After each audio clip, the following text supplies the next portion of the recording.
As you know, I'm reading the Human Development Report 2022, and in this word salad from the United Nations, they love the buzzword, marginalized groups. I keep seeing claims that censorship, authoritarianism, and oppression are justified because it's on behalf of historically marginalized groups. Historically marginalized groups, or historically marginal groups? No one marginalized the Amish. It's just that their contributions to the larger historical arc are marginal. If Australian Aborigines move to Sweden and constitute less than 1% of their population, no one marginalized them. Their numbers render them marginal. The fact that no left-handed Hispanic lesbians signed the Declaration of Independence is not an act of them being marginalized. It's just that left-handed Hispanic lesbians were never more than a marginal, if non-existent, group at the beginning of the founding of the nation. To blame the host population for marginalizing tiny fringe demographics is insane. What's even more insane is trying to marginalize the majority population. And that's when we get into the very definition of tyranny. The left says that it wants more democracy, but then it says that it's against the tyranny of the majority. Democracy is the tyranny of the majority. It's what Ben Franklin called two wolves and a sheep voting on what's for dinner. That's why the founders created a republic, not a democracy. But the very thought that you can equalize things for tiny groups by oppressing the majority is, as I said, the very essence of tyranny. It's the subordination of the host population to a ruling elite, the only true minority, whose interests they're trying to advance. All the other groups are mere decoys, stalking horses, pretexts. Cicero said that there were 6 fallacies in life. One was that believing that personal gain is achieved by crushing others. In other words, you get ahead not by hard work on your own part, but by oppressing some other group. Kind of like the notion of anti-racism. We'll cure racism from 200 years ago by being racist toward European Americans today. This rationale is a textbook example of Cicero's list of the fallacies of man. This concept of discriminating against others to raise certain newly favored groups as a way to achieve homeostasis came into focus recently when the Supreme Court was weighing racially based college quota systems.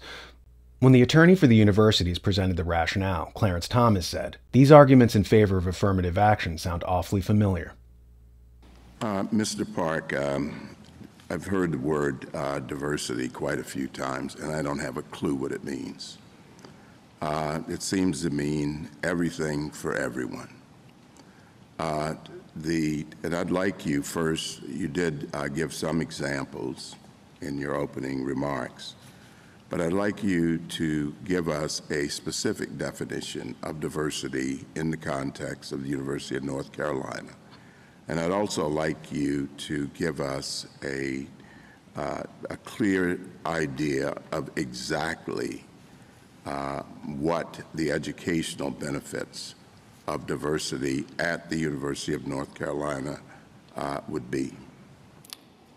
Yes, Your Honor. So first, we define diversity the way this court has in its court precedents, which means a broadly diverse set of criteria that extends to all different backgrounds and perspectives and not solely limited to race. And there's a factual finding in this record, PEDAP 113, that there are many different diversity factors that are considered as a greater factor in our admissions process than race. We have a particular interest in recruiting and enrolling rural North Carolinians. In the last incoming class, 4 out of every 10 students who entered the campus doors were from rural North Carolina. 1 out of every 12 students has a military affiliation, including the most veterans on campus since World War II. And so we value diversity of all different kinds and all the ways that people differ in our society. On the educational benefits question, Your Honor, I don't think it is actually disputed here that there are real and meaningful educational benefits that come with diversity of all kinds. SFFA's own expert, this is on JA 546, conceded and agreed enthusiastically, in fact, on the stand, that a racially diverse and a diversity of all kinds leads to, quote, a deeper and richer learning environment, leads to more creative thinking and exchange of ideas, and critically reduced bias between people of different backgrounds and not solely different racial backgrounds. The idea being put forth was that by discriminating against white applicants, you could raise the fortunes of Black and Hispanic candidates.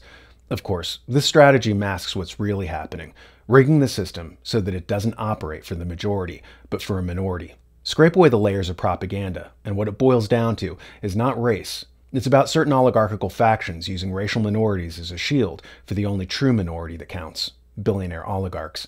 Establishing legal precedents that stigmatize and disempower the majority under some cover of social justice, when the fact is, it's the controlled demolition of a republic and its replacement by an oligarchy. Remember, the etymology of republic is res publica. It translates from Latin as the people's thing. It's a form of government that's supposed to work for the people.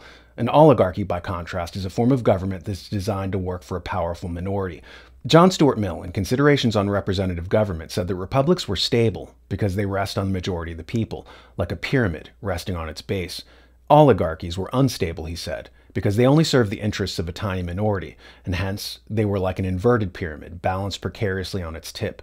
These alleged social justice campaigns are not about benefiting blacks or Hispanics or gays or any other numerically marginal group. They're the pretext to get laws into place that grandfather in the power and privilege of the only true minority, billionaire oligarchs. The rest is just a smokescreen. The collector's edition of the bookazine The Great Reset and Transhumanism is out. Get your copy now by going to shopjbs.org. Spoiler alert, there's an article by me in there.